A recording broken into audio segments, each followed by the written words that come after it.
We are here with a final episode of Live with Greg, and I'm here with September and Sarah. It's gonna be too good. Now we're all frozen up. We were just like running our mouths before the camera. Academic term is bio. Well, bioethics is actually it's a subset of the field of ethics, which is the field of philosophy. And bioethics is about science and technology and how they are both applied and how they are thought of. So bioethics is sort of looking at autonomy and justice and beneficence. And in most of modern society, a lot of that is apportioned by race and class. What was that last word you used? Began with a B. Beneficence. Beneficence. It's actually the thing that should have been used first, right? Because beneficence is the obligation to do good with the resources that you have. The obligation, the moral obligation to do good, right? And then autonomy is it's actually the assurance of a capacity for people to act in their own best enlightened self-interest. And then justice has to do with the balancing of burdens and benefits and providing equity. But more than anything, it's to make sure that justice isn't sameness. Justice is the equipoise, which is that everybody gets what they need. So when you look at things in medicine and technology, for instance, if you go into a washroom at a big theater, right, movie theater, you immediately see that if you're a woman, that there are less toilets historically for women, okay, than are needed. Because it takes women longer to get out of their britches, sit on the toilet, to all those things than it does to be able to go to a urinal or just be in a toilet. So it's not just, even though there's 2 stalls, just like there are 2 stalls in the men's room. That's equal, but it's not just, because the need is greater for more stalls in the women's room. So modern architecture is starting to accommodate for that.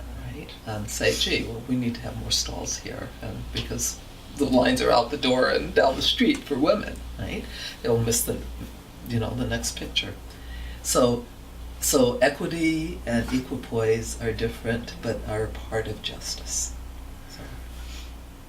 Yeah, for a quick funny story. Yeah. I went with my daughter to one of the Stone Grove concerts last summer, and the line for the men's room was long, and the women's was going like this. Really? And it was commented on. Like, I was in line for about 8-10 minutes, and it was the topic. Like, women were celebrating.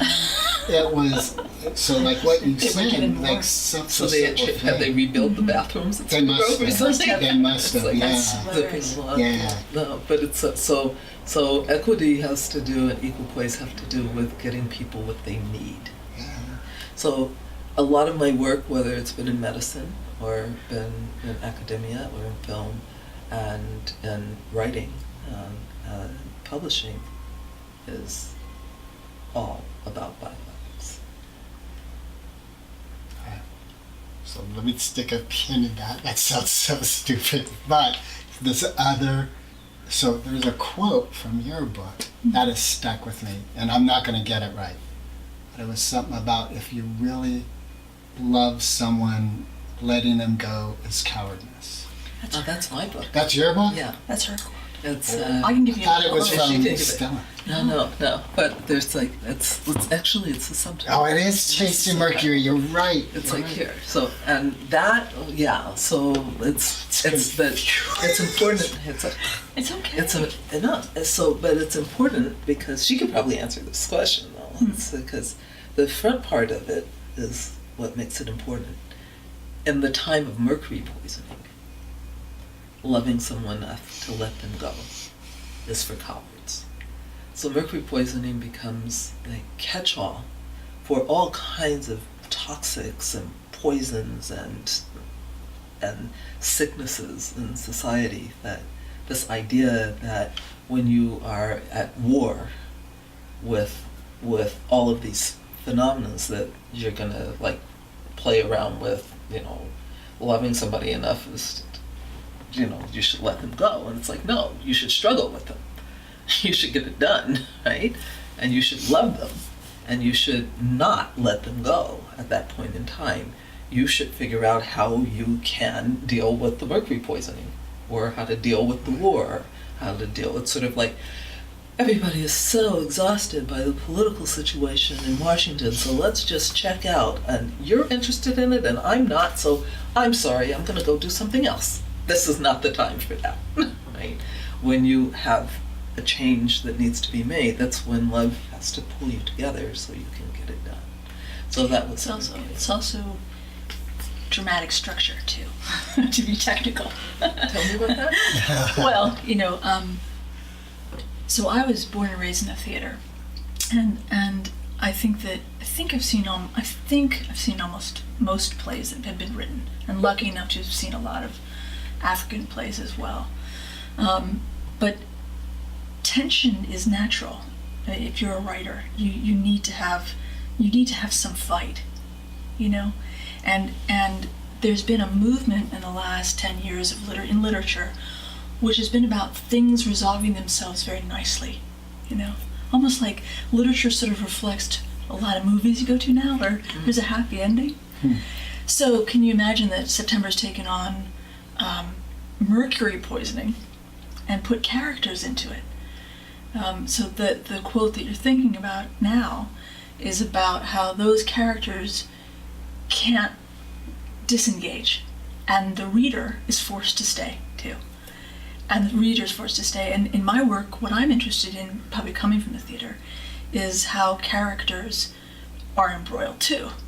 And in Stella, her brain she has epilepsy. We'll get to that in a minute. But her brain, she believes, in the end, is poisoned somehow.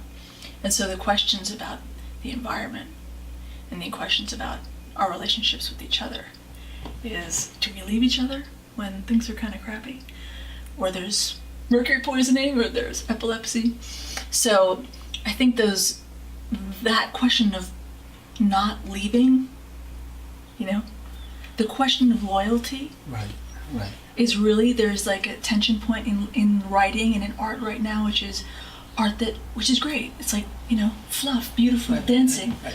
which is lovely, like a beautiful dress. Right. And then there's literature, which is all about grappling, and art that's grappling with loyalty. And I think that I'm really interested in what makes people, and what makes characters loyal, what makes them stay, and what makes them go. I think that's really well said. I mean, it's sort of like, there's always a reason to go, and there's always a reason to stay. Yeah. And in my book, and I think and what Stella sees as well, which is Sarah's book, that the reasons to go and reasons to stay potentially have equal weight. So what is the dividing line? Back to bioethics. It's your morality. That's how you choose.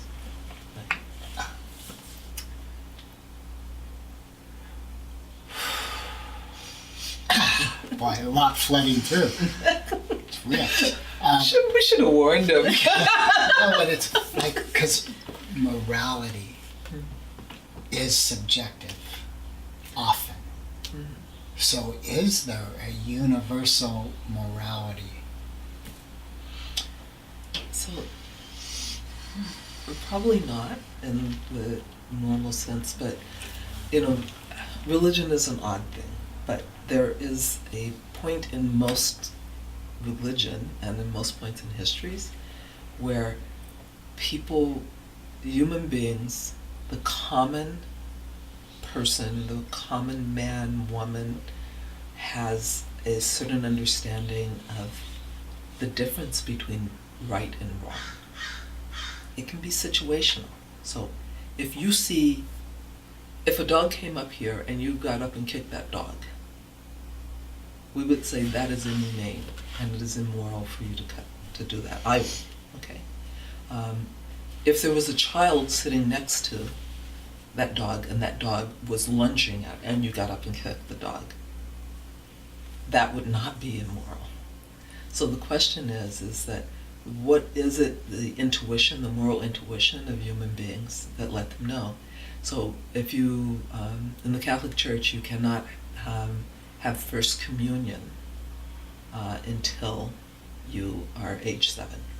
It happens to fold in with about the right time in a child's development where they really understand the difference between right and wrong, because that's a developmental activity. So at age 7, you can have your First Communion, because before you can have your First Communion, you must have your first confession. And if you don't know what to confess, it is a false confession. So I don't know exactly what it is, but there is a gut level response that says that's not right. Like the entire dialogue about end of life care. It's sort of like when we knew that we could take care of people and keep them breathing, whether or not their minds were alive, until their brains went to liquefaction, right? That was a different question about when we should let people go without a lot of medical intervention. Before we knew that we could do this, keep them alive in this suspended animation state, it wasn't a question. So you can say that's relativism, but in fact, human beings and consciousness change with information and understanding. Could I interject about a decision for me to be published by September? We were both shopping our books around, so we didn't know that we had both written a book where both the leading characters, young women, had epilepsy, which is wild. One was black, one was white, one was a dancer, one was an artist. I had no idea. And we met and then started working together. Well, you brought me into the National Writers Union, so we've been doing social justice work with literature and so on and so forth. And I was just sort of grappling with the fact that both of us were talking. You were talking to had serious agents, and we were talking to serious houses and things. Okay, sort of one day, September just turned to me and said, "I'd really like to publish you." And it took me half a second to say I'd be honored. And the reason why was because of the issue of bioethics. Both of our books, but I could just say about that book as related to why I think you chose it, was that we're dealing with the issue of consent. In both books, 2 young women are sick. And they're constantly dealing with what are the rights of that person? Do the doctors treat her well? Do they ask both of these characters what they want? Do the people in their lives or her life and Stella's life, do they listen?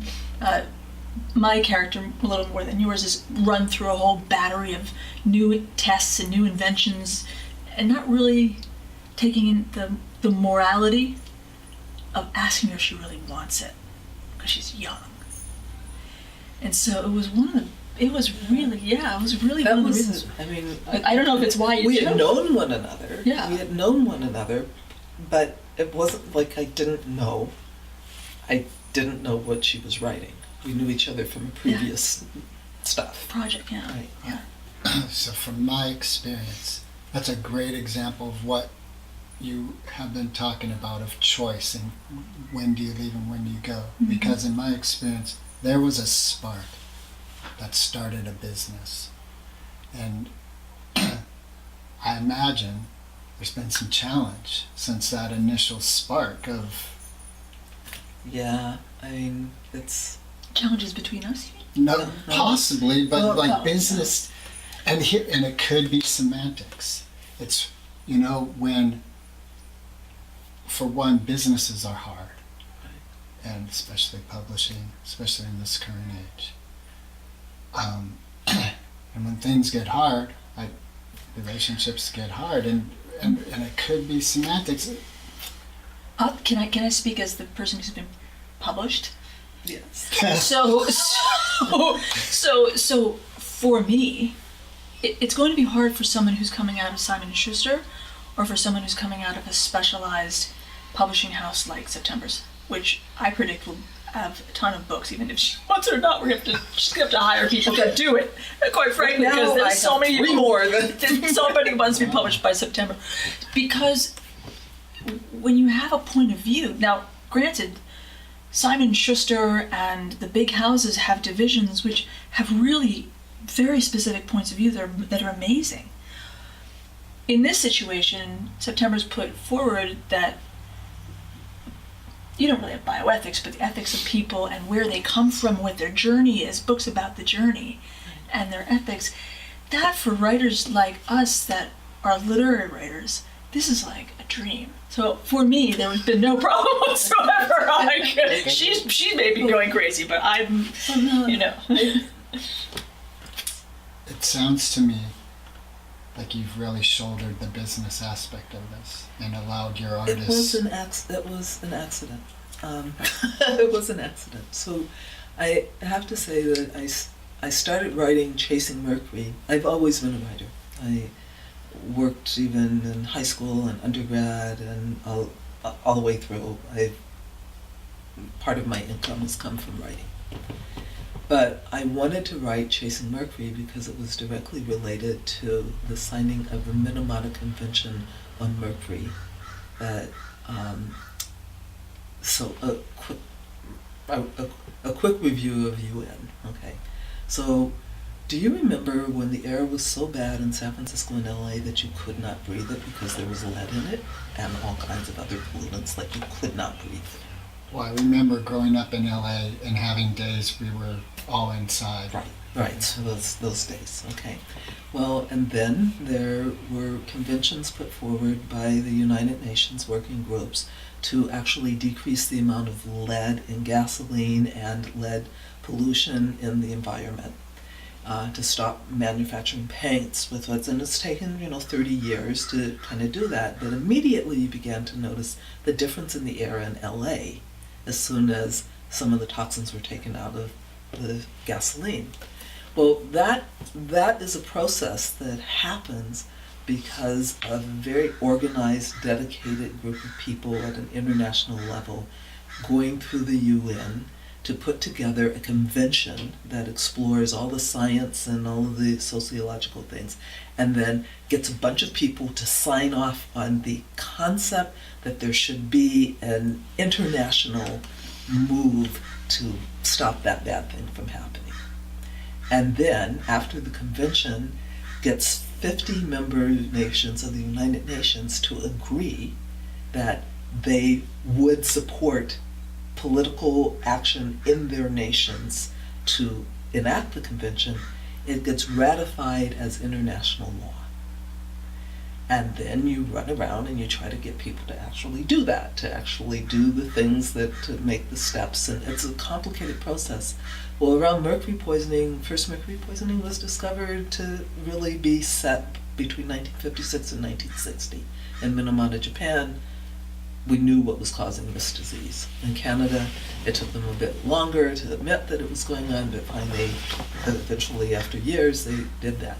So the point is that I wanted to write a book to honor the Minamata Convention that was written in 2013, because it was a big part of my understanding of science and justice issues in science and medicine. And it was scheduled to be ratified by 2017. And that meant 50 nations going and saying, yes, we can do this, we can do this, we can do that, we can ratify. Okay, so 4 years after it was first signed. Well, I got in touch with a lot of people, or they got in touch with me, because I was the only person that was writing a novel about this stuff, not an academic book. And people supported me and got information to me and did all of these things because it was sort of the democratization of information to people that besides the usual suspects. I started with all kinds of wonderful people. I shopped the book to, on one day, I shopped the book to 9 agents, and 8 of them wanted anywhere from 3 chapters to 100 pages and all these sort of things, and were intrigued by it. But ultimately, what it comes down to is that people are attracted to things as agents which they know they can sell. And they have a niche that they are working in. Well, this is a love story about a black epileptic ballerina and a powwow dancing whistleblowing journalist that turns on the history of mercury poisoning. Now, there's no other book that looks like that. So there's nothing to compare it to in terms of a genre that you think you might be able to sell. Number one, it's cross-cultural, it's cross-racial, it's international, right? And all of those things don't usually go together in the world of genre fiction. The point is that I felt forced to start a publishing company because I wanted to be in Geneva when the first conference of the parties who had signed the Minamata Convention were gathered after it was signed into full law. And that was in September 2017. So the interested parties in my book were projecting out by 2 years that it would take to get, so that would be next year. And I wanted to arrive in Geneva with the gift of the book. Well, I didn't need to do it to a print book, so I took my subsidiary rights, right, which I knew about because I'm a member of the National Writers Union. So my ebook and my audiobook rights are subsidiary. I took them and I created the ebook and the audiobook because mid-level diplomats really don't have houses full of books, so they needed electronic stuff. And I said, okay, let me see if I can learn how to do that. Well, I live in Northern California. I have an Apple guy that lives in my house. I know the people at Command Productions. So I realized after I'd done that the print book was a piece of cake. Mm.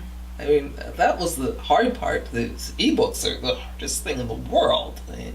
Especially with the Cove International Publishers, copy editor and software engineer, Eric T. Carlson.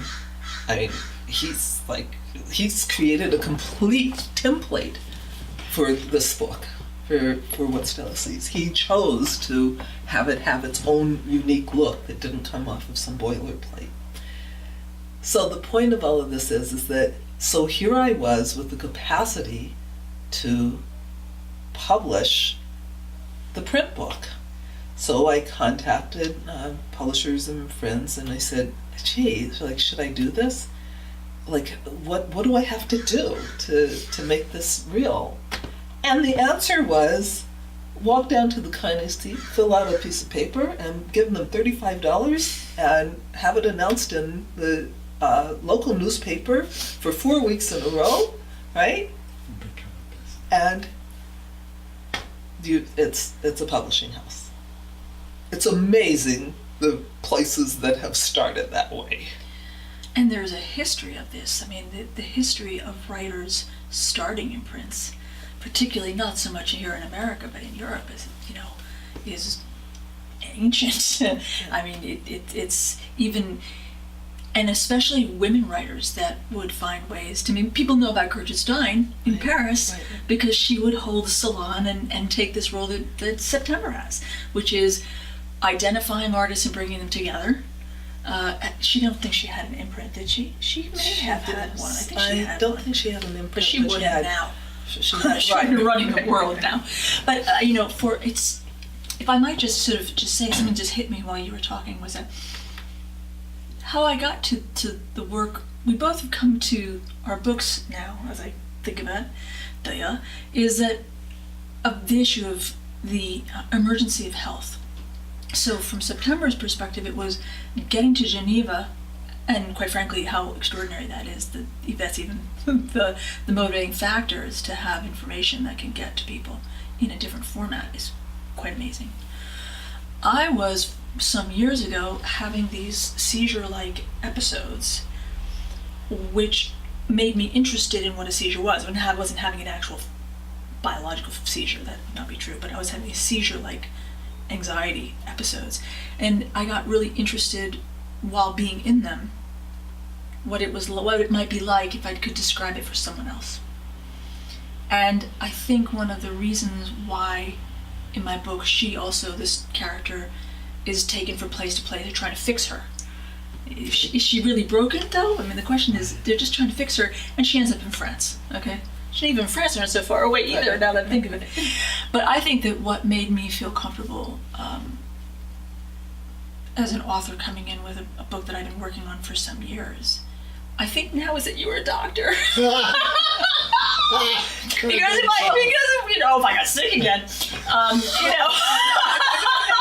you get the book out, and it's like, take my pulse. Am I okay? And she feeds me. Here, eat. But there's actually something else funny that happened with this, with these two books, which is that my developmental editor in my book is a woman named Susan Dalton, who really taught me more about myself and about writing than anybody has ever done.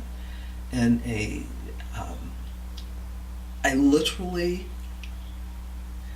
met someone by accident who, at like a banquet setting, who was introduced to me, and I was introduced as a writer and a filmmaker to him, and he asked me what I was writing, and I gave him a canned version of it that took 2 seconds, and he said, "What do you need for your book right now?" And I said, "Oh, I need a developmental editor." I had figured that out the day before. I didn't even know what that was until the day before. I knew what a copy editor was, I knew what, and those sort of things, and he wrote down the name on a piece of paper. This is how I got my developmental editor. It was one of the, my heart just soars every time I say your name. A consummate professional, had ultimately, that started out at B. Dalton and moved up the ranks, and for a period of time was the publisher of Miramax Books.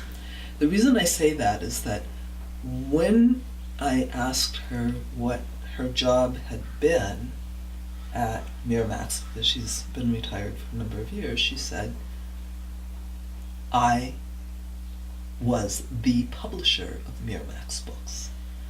I never understood that all publishing houses have to have one person who is the publisher, legally. I.e. the person who went down to the county seat and put their name on it, right? So that was an interesting thing. But then what happened is she and I were talking, it turned out that my developmental editor now works in a group of some very, very wonderful developmental editors. And her book, I mean, it's a small group. I think there were tiny. 12 of them or something. Her book, and it's in New York, her book was also edited by a member of that group. And her name is Sally Articeras. So this group of women were maybe the first group of women. Sally was at Doubleday as well. And there were all these women who came up in the 50s and 60s. Who were the first to be editors. For Sally was Jacques Cousteau's editor. And these women are the women who edited our books. And now September has started this imprint, and so when you start with culture and it comes to September, for me, there was no question that I was in better hands being involved with someone who really looked at culture the way I look at culture. So that's a really good question, because we just see things similarly. And so even as a publisher saying, even after I've gone through all of this with the editor that I have, was they're probably 2 of the top editors in the world. Yeah. But when September says, "Hey Sarah, really? This thing?" Okay. Like you don't have to resist. There's no resistance, there's no tension, because I know that she's coming at it from the intention of putting something out in the world that's going to be of value to culture. And she's your ally. Like, that she's in the ship with you. She's not in her own boat with her own Here's what I mean by that. Yeah. Like the competitive nature of capitalism seems to individualize one's efforts solely for the individual instead of a group, a community, a culture. I think from the friends of mine who are part of big houses who have a good editor, they have very strong relationships with their editor. Absolutely. Yeah. With the publishing house itself, I don't know one writer now, whether they're on the bestseller list, where we're not all doing exactly the same activities. Right. I mean, I'm a novelist. I'm a writer for a small publishing house. A dear friend of ours, is still on the bestseller list of the New York Times, when he and I connect, every once in a while, say, "What are you doing? What are you doing?" We're doing exactly the same thing. Right. There's really no difference anymore for the writer. And you have a book too, so it's like, I need you to be my publisher today. And she's like, I can't. I have to go sell my book. Right. And I think that's the same for anyone, anywhere. But so how do you deal with that moment where you have a need and September can't meet it in that moment? I deal with it by trying to empower her to do it, to be able to do it. That's the difference, yeah. Because the reality is that you're always in the modern world. There are very few people. I mean, I always joke because so we've both written romances basically with atypical characters, and I was aiming for Nora Roberts when I started writing this. Okay. Apparently, I didn't have it in me. But let me tell you, Nora Roberts figured out very early on when she realized that she was floating Harlequin, right? That her work was floating a segment of a major publishing house, right? That she said, well, I can do that for myself, and I can do that at my own pace, and I can do it. So she basically created the capacity for herself to independently publish herself, right? That's all the way that far back. And the thing that so in that way, I feel like I did aim at Nora Roberts, right? That she was telling stories in a different way. They were attractive. They were mostly focused on women or groups of people that are not explored. I mean, I always joke, Nora Roberts is a major cross-cultural source for me. I would not normally try to think about a group of white women friends in the Ozarks, right? And she takes me there. She makes it, there's very good cross-cultural input on these things. Other people do it differently. Janet Ivanovich has an Italian-American woman and a Black woman who are kind of comic detectives together in New Jersey, right? But I looked at that and I thought, everybody is talking about independent publishing like it just was invented last week. Well, Nora Roberts invented it way, way back, and other women way before that. And you know, there's a two-part, if I could, just to your question, which is, one, I have a main character in the book, who's Romanian, okay, and who's in exile in Paris. Stella meets Moshe, they call him Mo, and he has cerebral palsy, and she has epilepsy, but they're really sexy. Like, they're really, really sexy. And they're great characters, I think, on their own. They're super, I like them very much. So, I wish I knew them. But, I mean, I do, but. That's good. You know, you should. September didn't have me refine them at all. I like them. Which, yes, you like them, but publishing houses very often will make the author cut, in a particular way to meet the market. Oh, I made you cut. I cut 100 pages, thank you very much. but I didn't cut it to meet the market. I cut it to make it better. Right. And when we agreed that it was better, thank goodness it was better, that you thought it was better. Now, because we have that trust between us, and That's probably true between any editor and a writer. But because she's the publisher, sometimes it'll be like, September, I need help with such and such. Okay, you can either wait 3 weeks for me, or you can do it, and here's the 6 steps that you have to take. And so that very often I'll choose, oh wait. Sometimes I say, okay, I'll try. And then 3 weeks later I call and say, I messed it up. But I try. So, but there's that, the empowering yourself to be working together on creative endeavors. Yeah, it could be completely competitive. But I think it shows leadership that we're not. On September's part, that we're not. And it's very much in your best interest that you're not, because your well-being as the publisher, like if you're not met by your publisher, it's hurting your publisher as well. And if your author isn't met, it's hurting you as a publisher.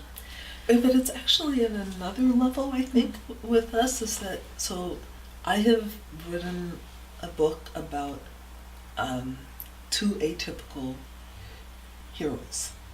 Okay. Number one, the idea that there are 2 protagonists is actually not normal, right? That's not the usual line. There should only be one. Yeah, but I'm a woman, and we operate in groups. Okay. Her book being published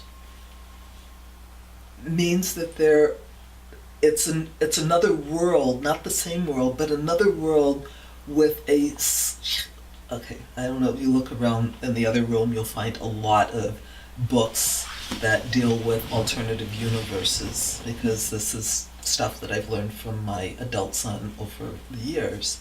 So we function in an alternative world, and that alternative world is one where there are people who do not look like they should fall in love with each other or be able to fall in love at all, right?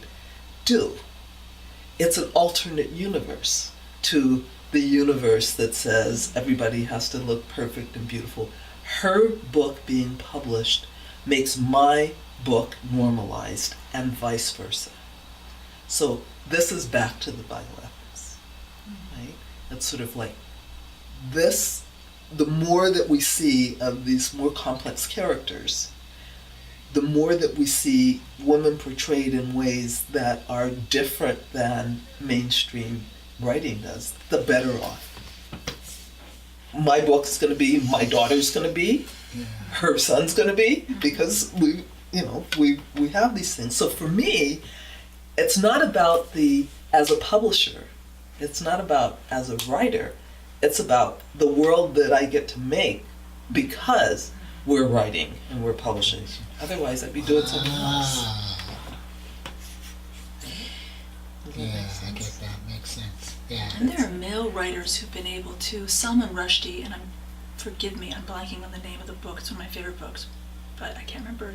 The one he was ostracized for? No, the one that came after. Salman Rushdie, the one that came after, where he creates a world where the alternate world is that if India was the superpower, and it follows a rock band, it's Right. basically, it's everyone's from India, and it's the Stones and Bowie, and it's really Right. it's really the story of Bowie and English Brian rock. Eno Right.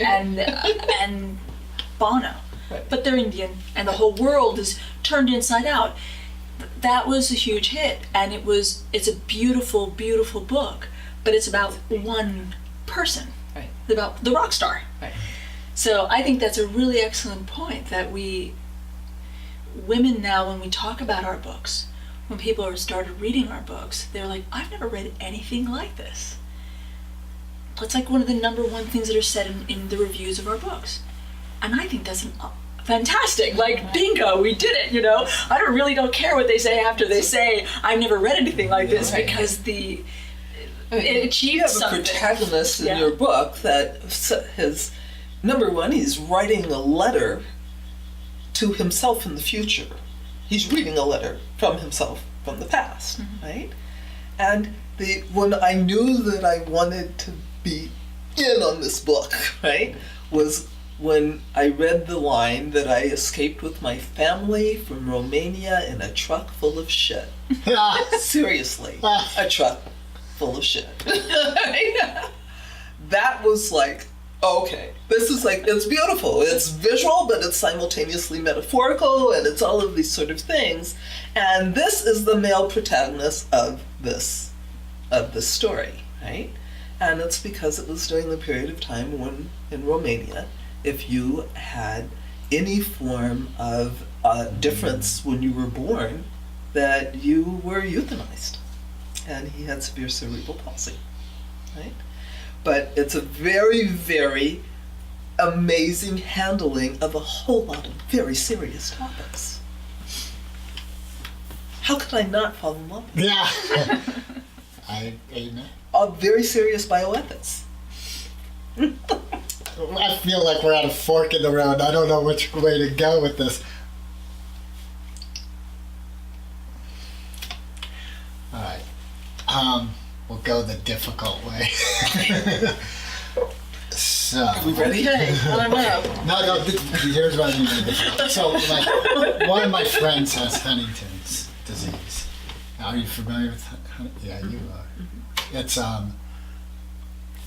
it's a genetic disease, and I'm probably gonna get this wrong, but it's been said it's like having Alzheimer's, Parkinson's. There's one other they always mention. I forget what it is. Dementia. There's a lot of elements to it, and it's like I've known him for 20 plus years, and it's it's like watching this fuse. And like if you and I stumble and bump into a wall, we're like, yeah, whatever, I stumble and bump. For him, he's like, oh, I'm another step closer to. And so part of what I hear you guys saying, because of course he wants to live a full, normal life. And part of it is like defining normal. That's right. And what I hear sort of the underlying elements with a theme is accepting what is as normal. I think that's absolutely. It wasn't That's difficult at all. absolutely. But you got it. Yeah. You got it. But, Yeah. here's my challenge. What is always changing for me. Like, if I get it real personal, my ex-wife fell in love with another woman, and there's still healing going on, but there's, what's the relevancy?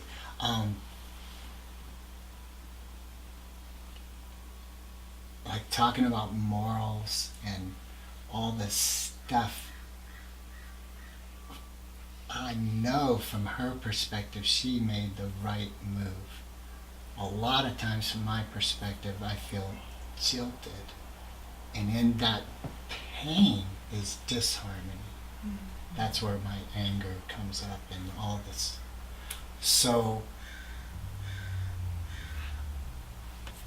the challenge is like, what really is, like even with this whole current political thing going on, I'm at my best when I take a breath and go, there's two people in a lot of pain in that moment that I saw Friday, Saturday, Thursday. We're talking about the confirmation. Confirmation. Yeah. And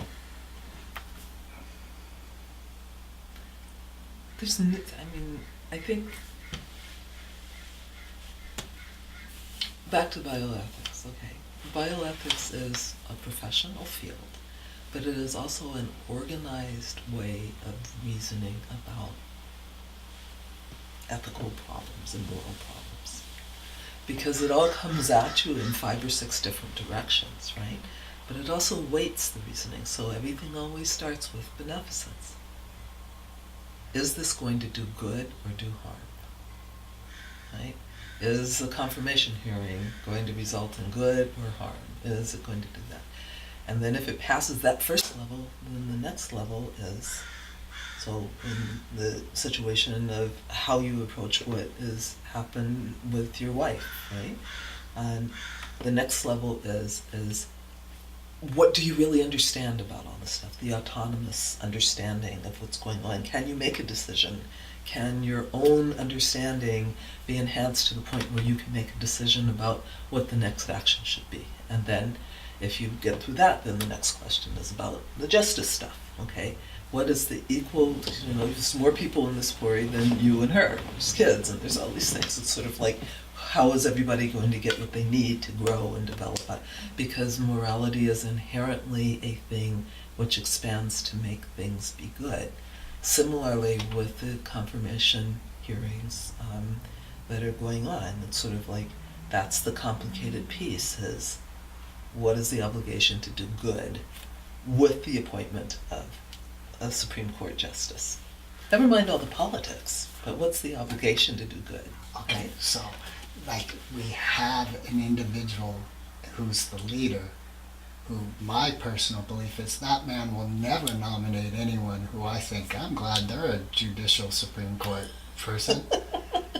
And half the country, he became our leader. And from what I see, I don't think a lot of people have changed their mind. I hear it in media, but I think he would be voted in today. Oh, I don't know. Maybe. I mean, Right, maybe, good maybe. point. No. Don't know. But there's been a lot, but the issues, and I think this is also important about bioethics, is that the issues are being aired. Yeah. The dialogue is as important as the outcome. Right. Okay, And- but it's been aired for 2,000 years. Yes, it has. Well, but not really. Not really. It's been aired by In men, California. but not by women. In California, it's been aired. So like, I had this profound experience with Passover. My dad was Jewish and my mom was Catholic. And about 5 years ago, it was talking about slavery and how the slave there is pain with the slave owners as with the slaves. Like, it is just a painful environment, and to recognize that. And this was the profound thing. After I grew up with this, ceremony, and just 5 years ago, this line where it said, "Our children are always going to bring it better than it was." Like, there is an evolutionary process to peace that is happening, that is alive. I think that the Jewish idea around this is very different than that story. That ancient Jewish story is about how when Moses showed up, the slaves and the slave owners were related. Okay, so that is when I talk to my friends from Iraq and Iran, they will say, when the Jews left, there was a loss in culture. So I think that that's a big idea. So in Jewish America, particularly Jewish American after the Holocaust, I think people got really focused on the idea of making things better for their children. I don't think that is the case in African American for African Americans. No, what I heard is it wasn't I'm making it better for my kids. Yeah. It's that my kids are going to do it better than I ever could have. That we are in this evolutionary process, and that they will be closer to freedom than I was, and their children will be closer to freedom than they were. Maybe, but in this idea about what's normal or not, I think that it was the thing I was thinking about for Dr. Ford is that she's sort of taking civic chemotherapy for everyone on that day. It was really painful to watch, I think that one of the things that interests me, and I know it interests you, is that what's normal is very often what's the most toxic. Right. So in the state that we're living in now, I've been actually traveling between here and Romania for a project. And I've been going back and forth between here and a country that was, for how many years, under total totalitarianism and dictatorship. And they laugh. They think that we're so upset. They're like, this is, you got it Exactly. easy. Like, Right. what, are you kidding me? Oh yeah, that's textbook. And it's been very helpful to me, actually. It's also very, very different. But what they struggle with and what we're struggling with in cultures that are being sort of suppressing and trying to be supremacist. Ultimately, that's the goal. It seems to be supremacist, supremely white. It seems. Some very, very scary stuff. And I think what it's doing is forcing people to kind of come out of the closet as not being normal and just being themselves. That's very important to young people and very important to children that I talk to. Very important to them. I mean, this dialogue kind of segues back to book 3. Yeah. So, Cove International Publishers has, within the last 16 months, Yeah. published 3 books. Okay. The first is Chasing Mercury, the second is What Stella Sees, and the third is, bizarrely, okay, so this is Chasing Mercury, this is What Stella Sees. Okay, and this is The Elephant in the Room, Bioethical Concerns in Human Milk Banking. Okay, and this is basically a story about issues between infant mortality and the mortality and morbidity of mothers in relationship to not having enough access to human breast milk. It's done in conjunction with the Mother's Milk Bank of San Jose. And the reason that this is important is that it basically was published in the same week as a working mom took her baby to work on the runway of the Fashion Week nursing. So there is a connection here between the issues around why we write books that have atypical heroines and heroes, and the confirmation hearings. Why it's important for a woman who, let's not forget that she is a psychologist. Is Dr. Ford just speaking? Yeah. She is a psychologist. Right. That she has a moral obligation and a professional obligation to look very closely at the implications of endorsing what is, for want of a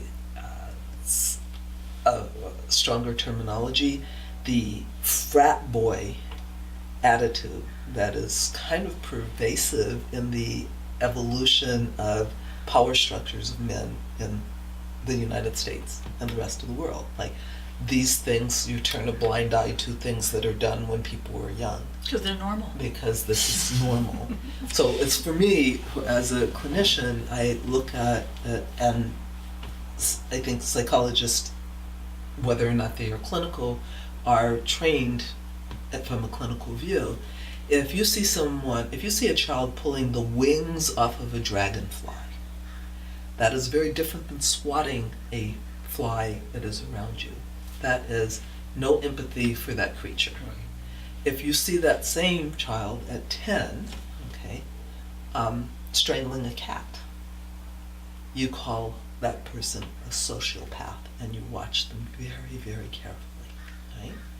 So, the fact that you never see anything like that again, right, because you're not there, right, to see it, doesn't mean that that was not a part of them at some point. So, as a psychologist coming forward and seeing behavior that is sociopathic, that's a really important move that has been made to say, no, the frat boy thing does not wash if you have to be in a position to make decisions about everybody else in the world.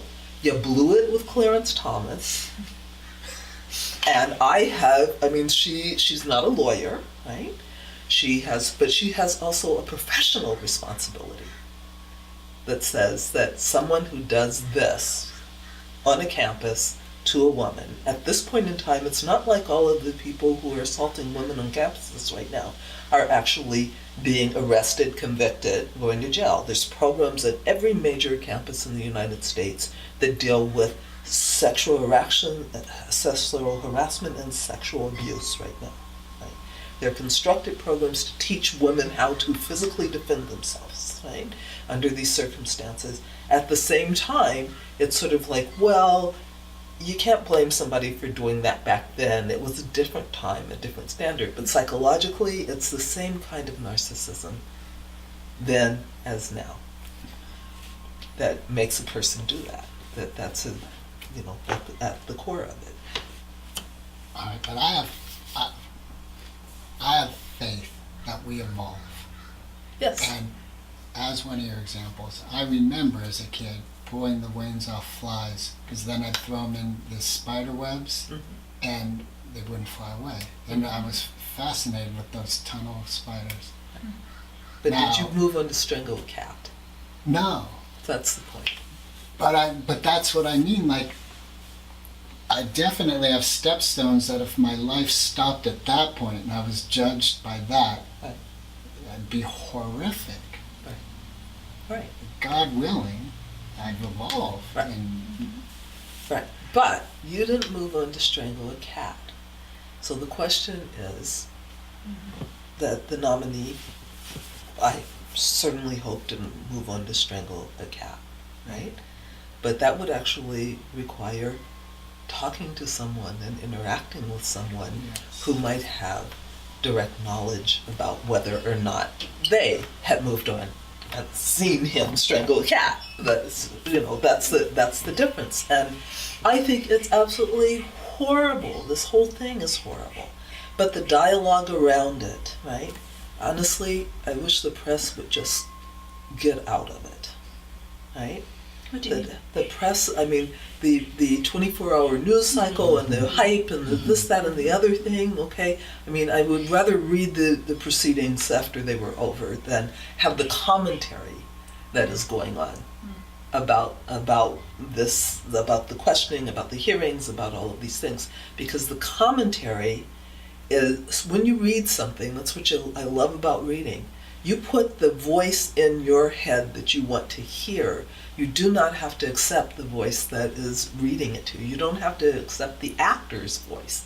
You look at the words. Right? I want to know something interesting in this last week of watching Instagram while all of this 24/7 news and casting has been.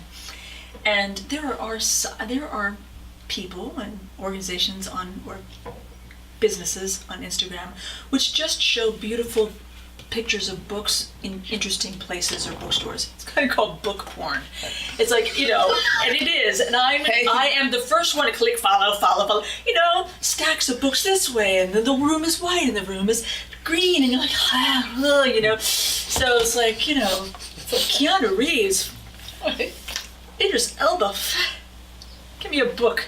So, but this last week it's been like, everyone is taking pictures of their favorite book. And books are all over. Your books are all over the place. Books, people are sending each other books, and then everyone says, well, reading books and publishing books is dead. Well, it's the same thing they've been saying about the theater forever. Right. I mean, it's the same thing. And that Greece was a long time ago. Greek theater. We still have theater.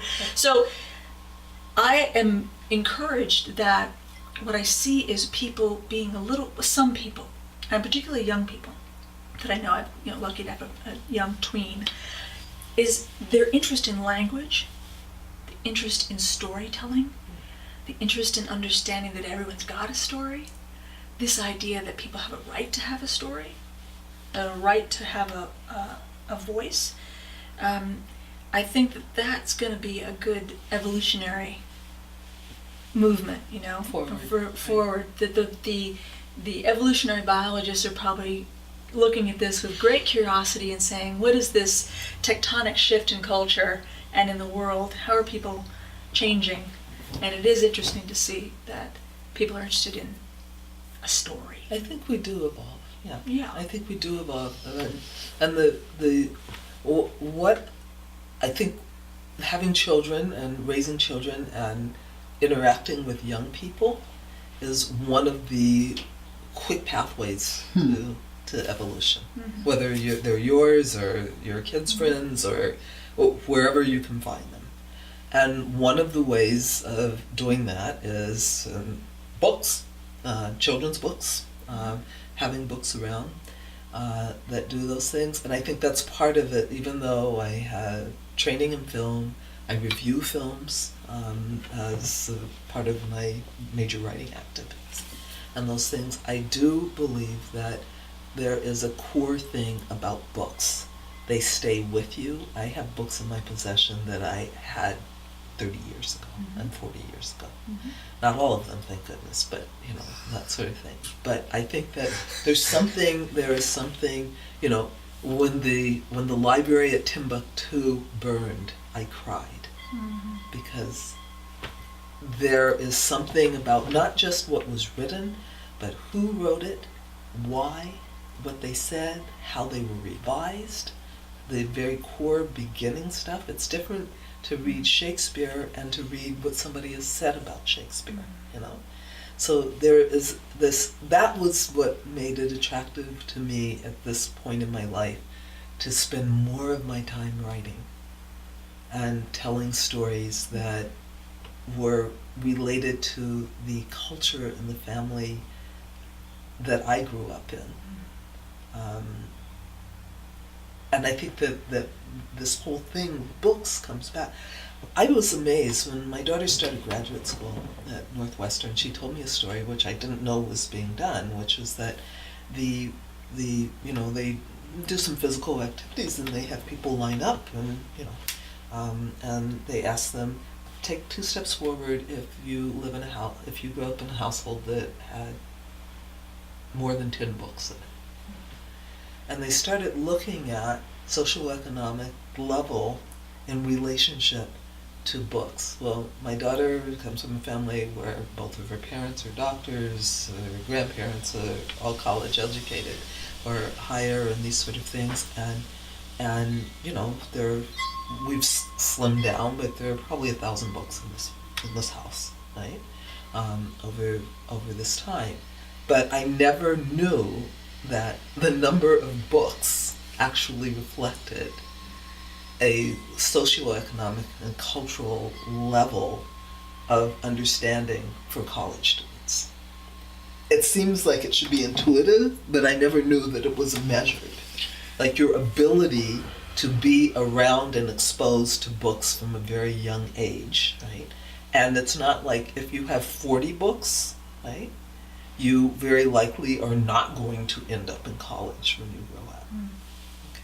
If you have a couple of 100 books in your house, you immediately up the ante to do that. So I like to tell people, it's like, look and see who won the Caldecott Award this year, okay? And make sure that book is in your house. For kids who come, for kids who visit, give it for Christmas presents, give it for holidays, give it for birthdays, and those sort of things, so that you are actually stacking the deck, right? I want to talk about this because, you know, this is the most recent. So what's important about this book is that it brings together all of these concepts that we're talking about. This book very much has to do with Sarah, and that I was invited by her to get involved with Mother's Milk Bank as a bioethicist. And almost 2 years later, I realized that the report that I did for them on how they could look at their strategic planning in terms of expanding donations had really a lot to do with what the needs of the world were right now, which is the normalization of breastfeeding in all societies in order to make babies healthier, particularly babies who are at high risk for infant mortality. And that is something that is completely 100% changeable by women, parents, and a society allowing people to breastfeed more openly and making time and space for that. So this book was actually created, but surprisingly came to fruition at the same time as the mom was breastfeeding on the runway. So books for me, though I love film, I love television. My daughter is a marriage and family therapist, and my son is a tech and artist kind of person. They both got like two halves of me, right? And of their father, who's a musician and a physician. But the presence of books in households, even at a time when you can get almost every book in electronic form, right? We were looking at this, so Sarah was here, and she was like, so have you read Lead Words? And I'm like, that's Lead Words. The next book of the Chasing Mercury series is about lead. It's called Weighing Lead. So I'm doing research for it. I keep things on the table that I come to, and when I'm having coffee, I read through them. I do things with them. You do not do that when it's all electronic. So the print book, I think, remains a very important thing, and that is part of the reason that I wanted us to actually do that. It's important in terms of art and the creativity. The covers on each of these books were designed by Marta Johansson, who's an incredible artist and architect. But it is absolutely essential that more publishing be done and more stories get told in a format that people's not only economic level but social economic level can grow and develop over time. So that's kind of, I think that's why I got into. So you wanted to talk about the business and the publishing thing. It's sort of like it's exhausting to do all of this stuff. There's so much to learn every day. It's something else. Like, why should I put this in this category, or why should I do that? How should we promote this, or how should we promote that? But the reason that I do it is because I think that the transfer of information and emotion are what make that big evolutionary jump that you're talking about. You know, nothing changes until something moves. Albert Einstein. Not so Kimberly. Albert Einstein. Yeah. So I think that books tend to move things along. The kid that drags a book around with him for a week is different than a kid dragging around his iPad with his electronic book in it. I think we could dive down this rabbit hole a long time. Because there's I so can't much. believe you set yourself up for this. Well, it's like, because what comes to mind is indigenous cultures, where obviously storytelling is very important to the health of that culture, but it's obviously a spoken story, spoken word. And my youngest daughter loves to read, and her sister got her a Kindle. So she likes a hard book, but she also loves the Kindle because it's so flat and easily taken wherever she is. You know, it's also the point of view. So one of the things that I was grateful to September about was that I didn't have to change the structure of my book. And the structure of my book came from Talmudic review, Old Testament style of reading, which is you read from Moses' point of view, and then you read it from the people who are waiting, like, when's Moses going to show up? You know, everybody's got their own point of view. Back and forth, the structure. And so that storytelling is also being flexible with the point of view. Right now we live in a time where there's only supposed to be one point of view. Right. There is an autocratic point of view. And by having two characters or multiple ways of discussing a topic from different points of view, it's actually quite, what's the word? Besides challenging? It's wholesome, but it's challenging. It's a little bit troublemaking too, because you're asking people to not just accept one point of view. And totalitarianism is accepting, being forced upon with one point of view, and then finally saying, okay, all right, I'll take it. We'll just accept this one point of view. Just don't kill me. Well, that's what totalitarianism is. Right. So we're now, you see the world pushing back and saying, no, there are multiple points of view and we will not move from that. And if that expresses itself in literature, if it expresses itself in movies. And you know. one of the things I loved about Sarah's book from the absolute beginning, and I'm just going to read you the table of contents, right? It starts with prologue. A letter to Mo, from fuck all nowhere. Okay.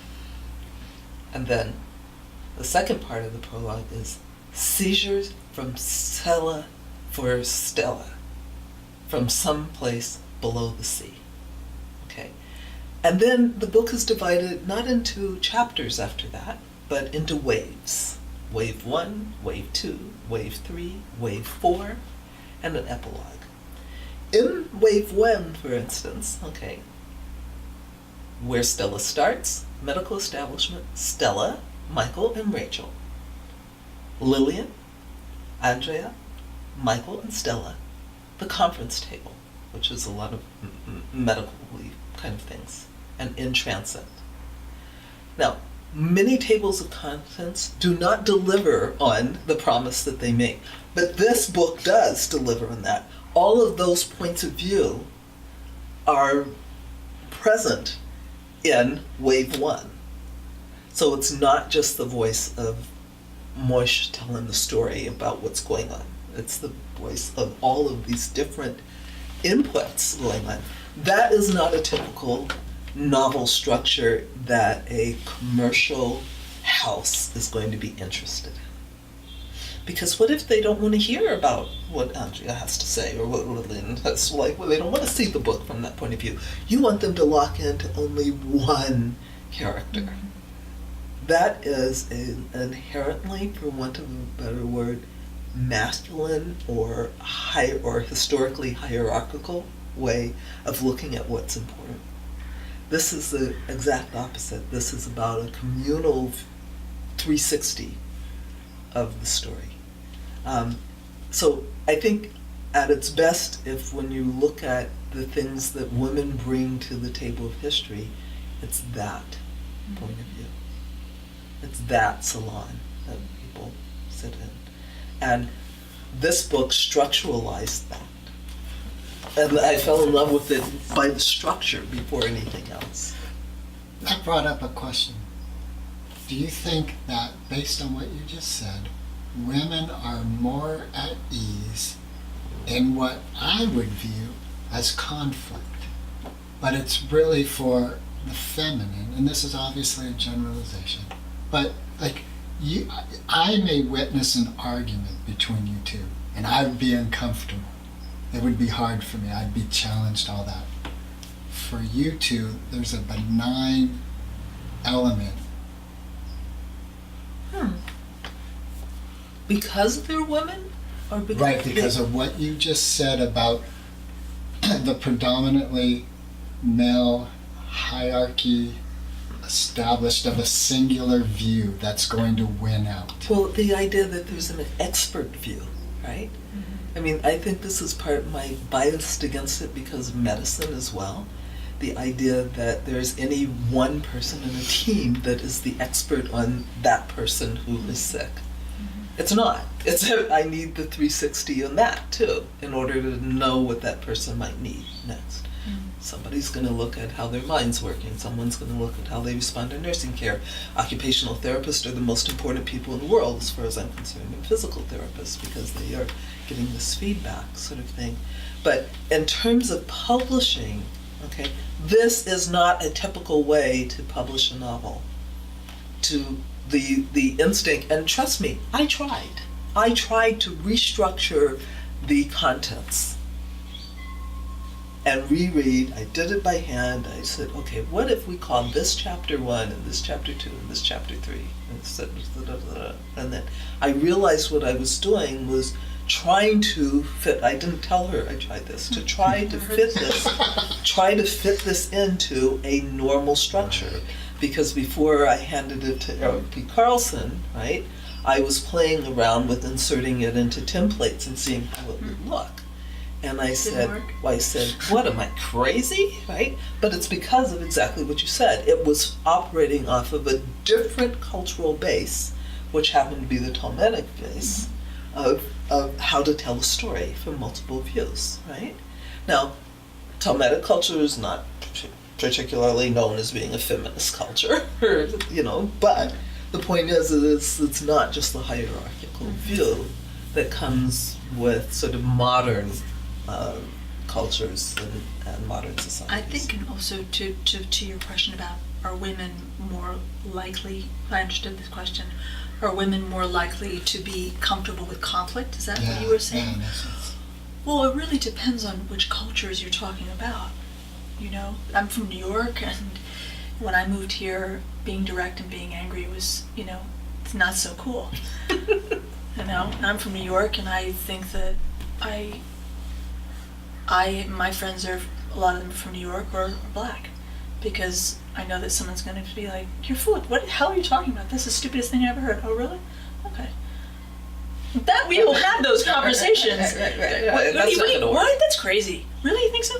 Yeah, it's dumb. Oh, wow, it's dumb. Now, if you have, I'm grateful. Good, I didn't do the dumb thing.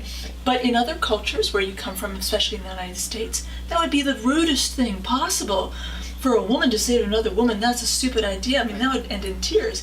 So you really, it can't really generalize. depends. You can't generalize, like Yeah. where someone is from, and where someone's feelings about being polite and being And good. what somebody's gender And is. back to Dr. Ford again. I mean, how many times did she say, and it was her go-to statement that they obviously decided to have, which was, "I just want to be helpful. I'm just here because I want to be helpful." And part of that was heartbreaking. Because even on the stand, she was, not even on the stand, she wasn't supposed to be on the stand, but it really felt like she was. She was just trying to be good. Right. She was just trying to be nice and not create conflict. And present this horrific information Right. about a possible date rape and being brutalized the rest of her life and having breathing problems. Clearly she has breathing problems. But she didn't want to upset anyone. So, I really think it depends on where women are from and The culture of the culture. women that, Yeah. like, For me, what's most important, what I would love, is to see Kavanaugh and Dr. Ford heal. Like, I don't know the truth. There's so many elements in life that I won't know the truth. But those two particular people are absolutely involved in something. Let me ask you a question. Who do you think is more likely to be open to healing? I think they both are. Oh gosh, you do? I do. I have faith that we want to heal. That is our natural state of being. If he is what I believe to be possibly a profound alcoholic, who's in incredible denial, and neurologically he was drinking by the time he was under the age of 21, and if he was a binge drinker, by the time he was 24, 25, he had technical brain damage. What does healing look like to you? For him. Well, for him, What would who would I he be think if healing what would he look like? looks like a relaxed state of being.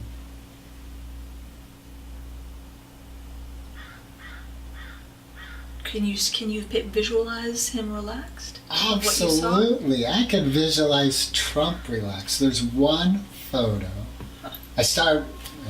There's one photo of Trump that is in my mind of him with his grandson.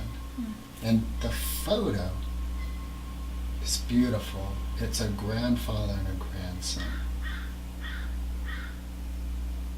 And what I saw there is like, all right, so this person has love. Now, there's a whole lot of other stuff, obviously, but in that moment, there was just love for a grandson.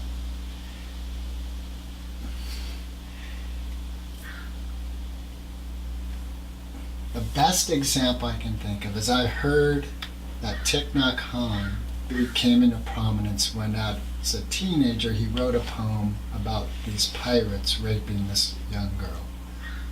And he did it from the point of view of their pain. That for them to take that action, there's so much, they are so off their natural state, which is a place of pain. That action couldn't have happened if they were in a natural state. So there was an empathy, and it's not making it right, but there's an empathy for you to do that. You are in pain. You are in pain. And that's what I think. That's what I love about what I see here. And part of what attracted me to what I see you guys doing, again, from like bird's eye view, right?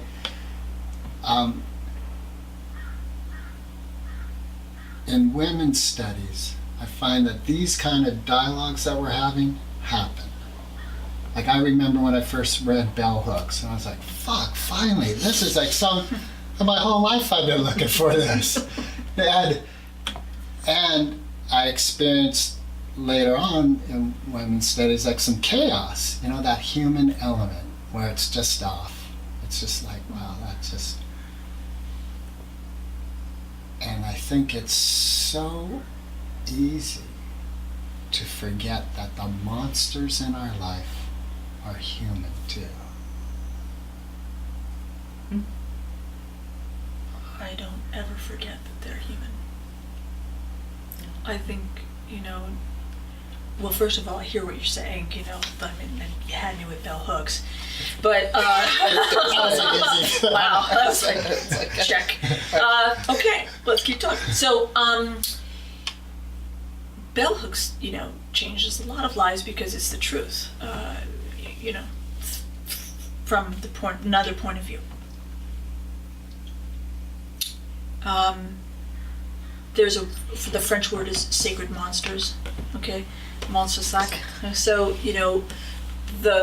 those characters are always the most interesting to write, usually because you get to be yourself at your worst, or whomever, you get to talk about whom you've seen nuts.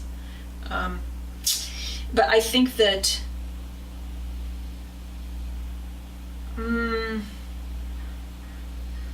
I don't ever forget who's really cruel in my life. Who's ever been the people who've been the cruelest. I don't think they really leave. So I hope for this grandfather. That's the president whom I don't agree with or appreciate. That he has love for his grandchild. I should hope so. That's normal.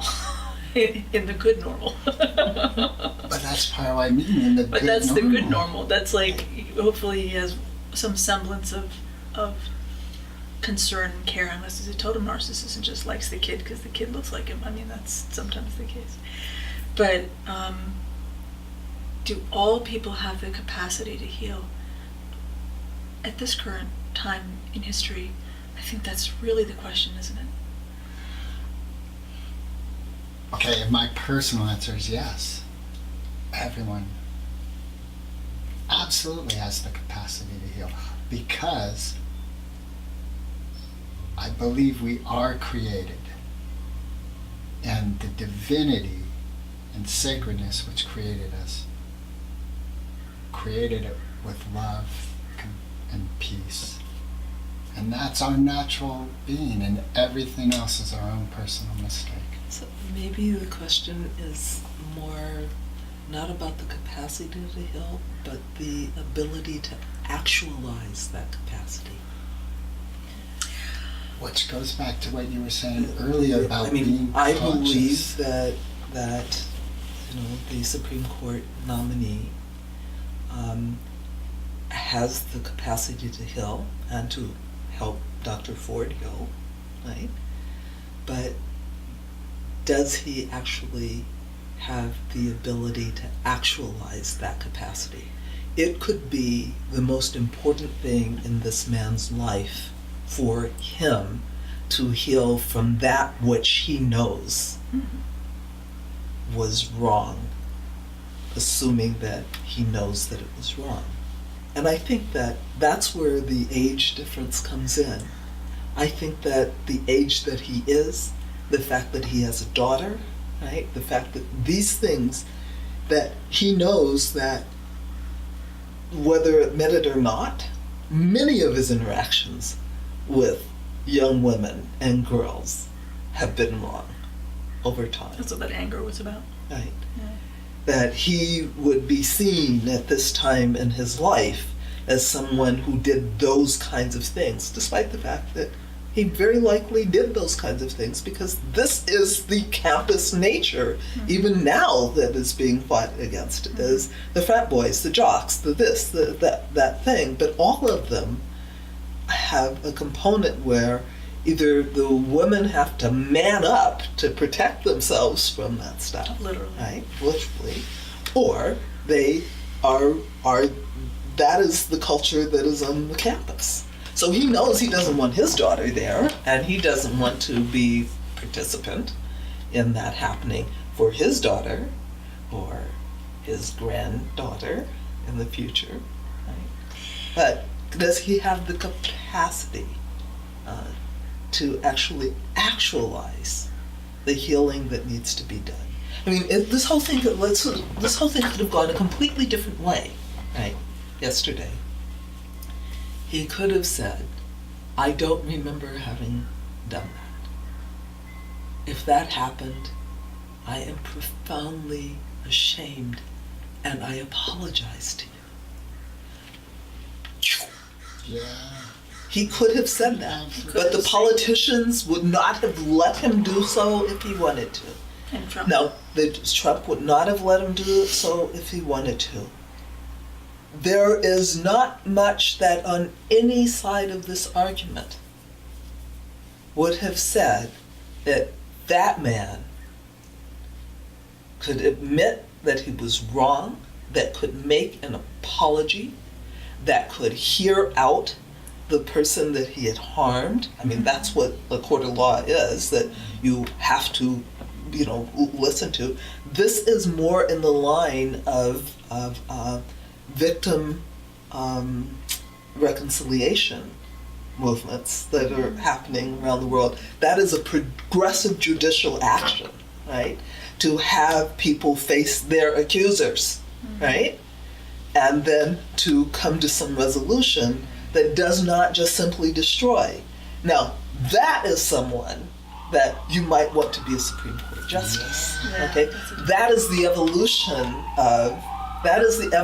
of justice, not the medieval lock 'em up, like this, that, and the other thing, but he was not there yet, and neither was the system that was there. If instead of calling it a hearing, right, or their day in court, if they said, this is a truth and reconciliation activity, that would actually be an enormous breakthrough in the history of American politics, right? And funny thing, even if you look at what happened in South Africa with the Truth and Reconciliation Commission, everybody didn't want it, neither on the apartheid government side, and certainly not the secret police, and certainly not on the side of the victims of people whose children have been killed and all of those things. It was hard wrought to do that. The difference was that the nation would never have been reborn. That brings it right back to what you started with earlier, of that willingness to stay. Right. That's what South Africa did. Like, it was hardcore. Right. And it was fire. The oven was on hot, and people stayed. And they stayed. I really recommend a documentary I watched called Quincy. I saw it. Quincy Jones? Oh, fuck By his yeah. daughter. Okay. Have you seen it yet? I have. Oh, it's so good. It's really great because it's by his daughter, by his own test, one of the great Lotharios of all time. I mean, he was a great playboy, as they used to call it, right? Now we might call it something else, but he really was. But he was really committed to how can I look at the beginning of my life and see the pain that I have and how I get out? He was very clear on what got him out, which was music. 2, once he was in music and realized he was a genius, he went to find out everything he could about music in general. And the final thing was to break out of having one point of view of music, that music has multiple points of views and multiple entry points, and that in and of itself could create peace. I mean, that's Quincy Jones' belief. And We Are the World is that. It's all those people singing We Are the World with different points of view from different backgrounds. It's because he hooked on to what Black culture has inherently in its art forms, as why I think it's the American art form, of course, is jazz and so on and so on and so on and so on. No, blues. But they come from different points of view. So I was thinking that documentary's got to be one of the best documentaries I've seen in a long time. Yeah, it's really worth it. And it's a documentary about where we started, which was what is culture. And he really asks those hard questions. Yeah, and I thought him... it's the circle we draw around ourselves to define ourselves. And he says, like, he's asked, is there anything you didn't do well in your life? And he goes, marriage. Mm-hmm. Yeah. And especially his second marriage, because she even says, like, I didn't have the strength, I lost myself because he was so busy with the whiz and all that. And that's part of what I find interesting is it possible to progress as a self in achievement, not for the accolades, but for the surpassing of the personal challenges that happen in that process of achievement, and keep a personal relationship? Well, I think she was saying something a little bit different, if you don't mind. I don't what mind. I heard her say. Peggy, I mean, Excuse me, I have to go watch this movie now. Yeah, well, Peggy, I can't remember if she was in the mom's Lipton? Peggy Lipton. What I heard Peggy Lipton say was, at that time, I did not know how to just focus on myself while he was so busy. Right. And I think that's a really important point, which is, as we evolve and as more and more autonomy is lent to women, and to understand that you have to take care of yourself too, and you have to have your own life in order to be in a healthy relationship. It was hard. He was a tough customer because he really did commit himself so fully that he would have cerebral aneurysms. His brain would explode, literally, and he'd have heart attacks, and then he'd have, the guy just is a walking testament to how the body connects to everything, right? So I heard her really being self-reflective there and saying, I really wish I had known then.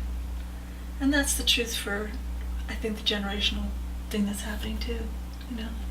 People are figuring out that they really can't be healthy in a relationship if both people aren't taking care of themselves.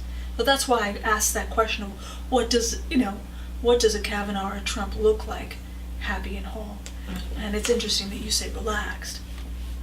With their child, with their grandchild, with their... So I think that's back to the same thing, this sort of morality. Right? I've delivered a bunch of babies in my life, for other people's babies. There is a look in the eye that it's exchanged between the parents at the moment of the delivery, that even if the baby was conceived in total chaos, that you, like, in the delivery room, the nurse and the doctor kind of go, there it is. They look at each other, they look at that baby, and it's absolute wonder. Absolute wonder. That is a human imperative. It is really, really, if someone doesn't have that look, right, then you're in trouble with that person. These are things that are, the fact that you can take a newborn baby and put that baby on its mother's chest and it will find that nipple within 5 seconds, okay? there are some things that are just human imperatives. So yes, Mr. Trump should enjoy his grandchild because he is a human being.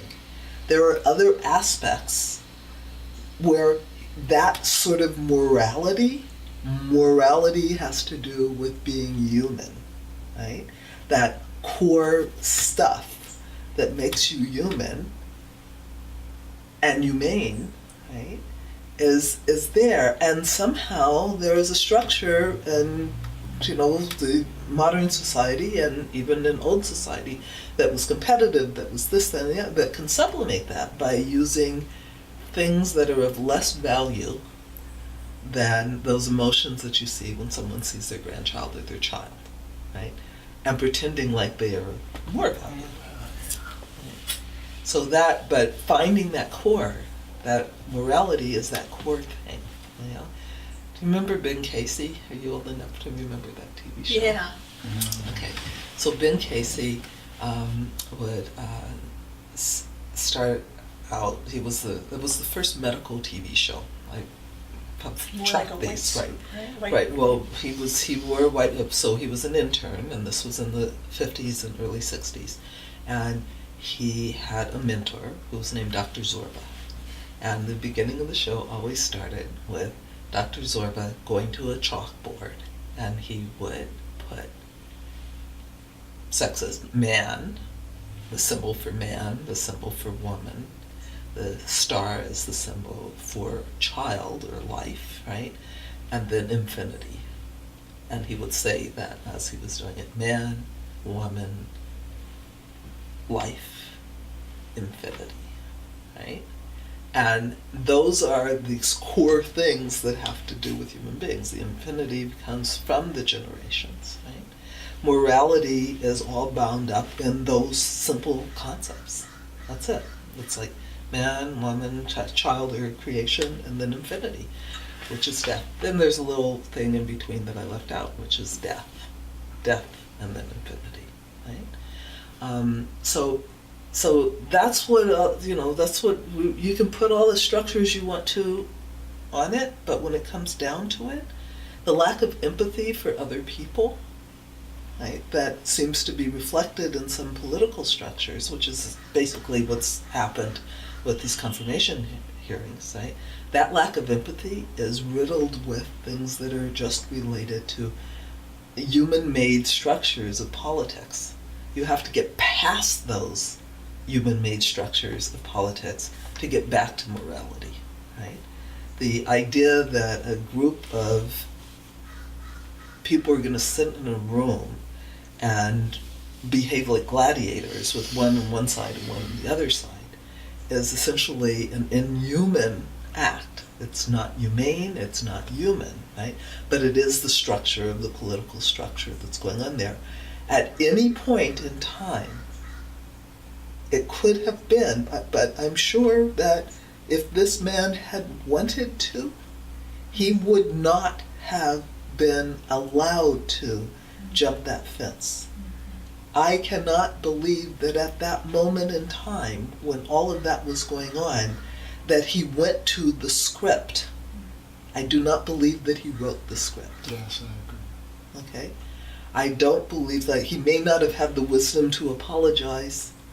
He could apologize for her feelings, even if he did not want to admit, but that possible empathetic interaction, right, that he could have had was destroyed by the political structures.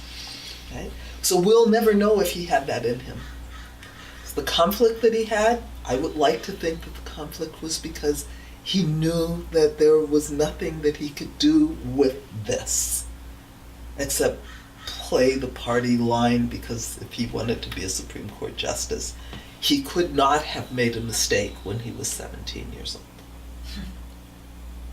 There's something wrong with that, right? It's sort of like, yes, you can get paroled. Yes, you can serve your time and go on to live your life. You can even murder people, right? And go on to live a life after that. that is a humane way of dealing with mistakes and errors. But it's not being allowed to happen that way. Like, they literally could have done this in a truth and reconciliation model. But who would win then? See, I think it's still possible. Like right now, he can pick up the phone and call her. And that's my hope. I have thought all the way through the Me Too movement, okay, that the truth and reconciliation model, instead of the adversarial court model, is actually something that needs to be done. I think that they're starting to say that and too. Because it's, I mean, I know a lot about truth and reconciliation as a process, and number one, the numbers are too large.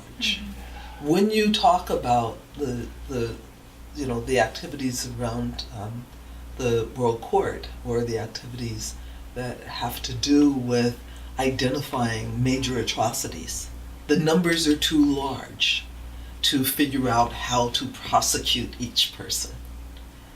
Okay, it's sort of, so you have, all we know now is that the extent is broad. And someone was asking me what I thought about this. Is I don't know a medical student who was not approached for sexual involvement by an attending physician at over my 30 years of medicine. What fucking hell? In fact, I know many medical students and residents who married their attendings, right? So what is the difference? The difference is what is consensual and what is not. Yeah. What is done because one person has power over another's career, right, and another does not, right? The exploration of that's something people seem to sort out among themselves when they marry people that's happened with, right? But everybody that I know who was a physician in training in my peer group actually had advances made on them. It depends on how tough you were, how much you could scare them, right? How much you could threaten them, but it was never threatening about their job, their position, or anything. It was more like, trust me, you really don't want to do this. That's what I think for my own daughters, the best I can do, my hope is that they know they can say no, right, by any means necessary. So start off humanely, and if you're dealing with an individual that's not working, you can go as far as you need to go until they get your no. Yeah. And that's the difference between now and then. Yes, that's very true. I had a conversation with my grandmother who was taken in by a family in high school so she could go to school, and their young son was going after her, and she was like, I couldn't do anything. Like, it was a given that he had that right. Mm-hmm. It keeps just coming back full circle for me in this conversation about, why start, why write, why make art, why publish, why do anything. And it's ultimately because we have such, in our country, other countries have it, we can only speak for our own, right? Such sickness that we would have a conversation like this, that multi-generations of training girls and even boys how not to be attacked by other citizens. So, for me personally, when there's healing, it's not enough. It's not enough to me to think that Kavanaugh will have healing. It is enough when he tries to change something else. Right. I'm not terribly interested in his own personal healing. I'm very interested in what he would do with that. Yeah. And I think that is real change. And I think that people only know about real change when they don't just have one party line, one point of view. And the more that we adapt to the idea of multiple points of view, both and, yes and, the better off we'll be as a culture. Otherwise, it'll be the same conversation that's not terribly interesting, But I would be much more impressed if he came out of this saying, yes and. So we're both members of the National Writers Union, and I carry the International Federation of Journalists Press Pass as an affiliate of the International Federation of Journalists, which the National Writers Union, in order to be an affiliate, you must be a part of a larger organization. So I can't individually be a member of the International Federation of Journalists without being a member of an organization that's an affiliate. One of the things that has been looked at, I mean, this situation is an all eyes on. This is a monumental change. This is a change in history that is at the level of Martin Luther King Jr. standing up and saying, we will not put up with this anymore. It is such an enormous shift in perspective inside of arguably one of the most powerful countries in the world. Okay? Not because Mr. Trump said so at the UN, but because in reality that's what it is. This is an enormous shift, and if this approach can go on, we will be a very different country in 20 years from now than we are now. But it's got to be allowed to run its full course, and the goal is not just not getting this man into the Supreme Court. That is the most narrow goal. There are people who were on the Supreme Court who came in very conservative and very narrow and very right-wing, right? And who shifted over change by reflecting and interpreting the law.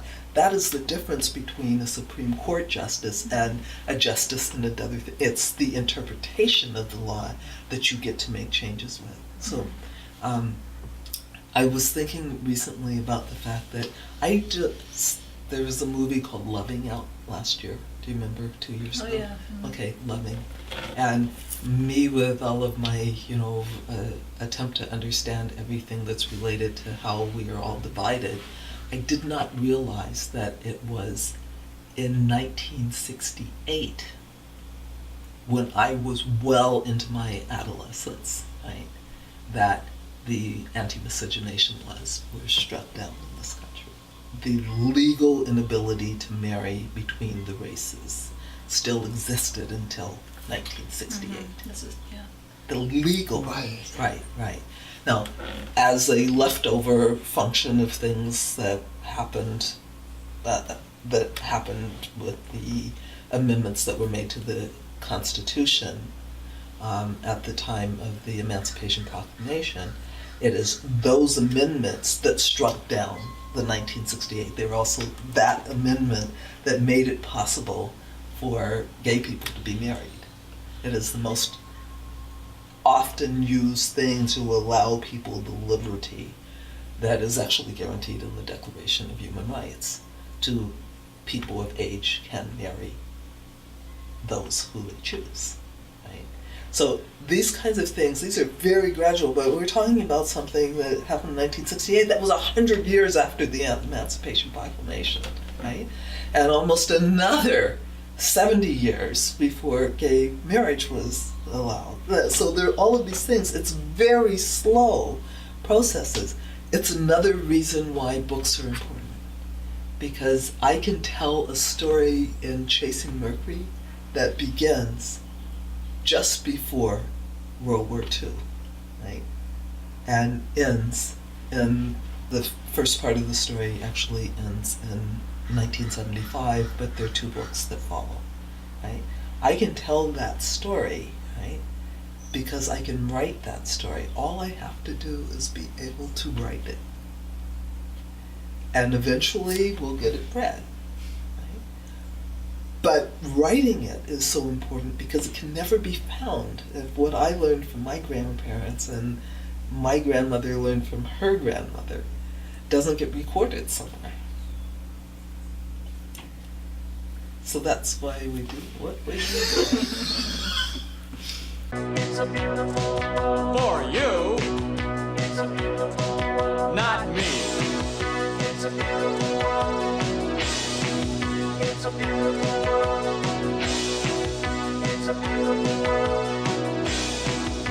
is